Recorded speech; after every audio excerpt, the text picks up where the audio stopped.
బెంగళూరు తొక్కిసలాట కేసు కీలక మలుపు తిరిగింది. ఆర్సీబీ మార్కెటింగ్ హెడ్ నిఖిల్ సోస్లేను పోలీసులు అరెస్ట్ చేశారు. మొత్తం నలుగురిని బెంగళూరు పోలీసులు అదుపులోకి తీసుకున్నారు. ఇప్పటికే తొక్కిసలాటను బెంగళూరు హైకోర్టు సుమోటోగా స్వీకరించింది. ఈ తొక్కిసలాటలో 11 మంది చనిపోగా 50 మందికి పైగా గాయాలయ్యాయి. బెంగళూరు తొక్కిసలాట కేసు ప్రస్తుతం కీలక మలుపు తిరిగింది. ఎవరిని బాధ్యుల్ని చేయాలి అనే ఒక ప్రశ్న వస్తున్న నేపథ్యంలో ప్రస్తుతం ఆర్సీబీ మార్కెటింగ్ హెడ్ నిఖిల్ సోస్లేన్ పోలీసులు అరెస్ట్ చేశారు. మొత్తం నలుగురిని బెంగళూరు పోలీసులు అదుపులోకి తీసుకున్నారు.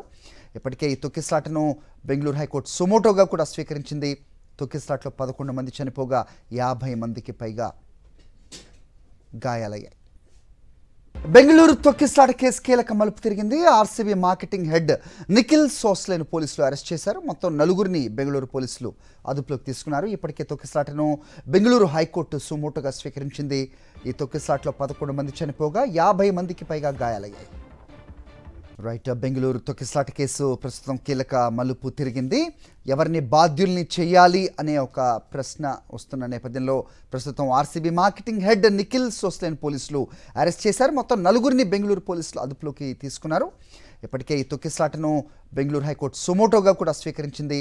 తొక్కిసలాటలో 11 మంది చనిపోగా 50 మందికి పైగా గాయాలయ్యాయి.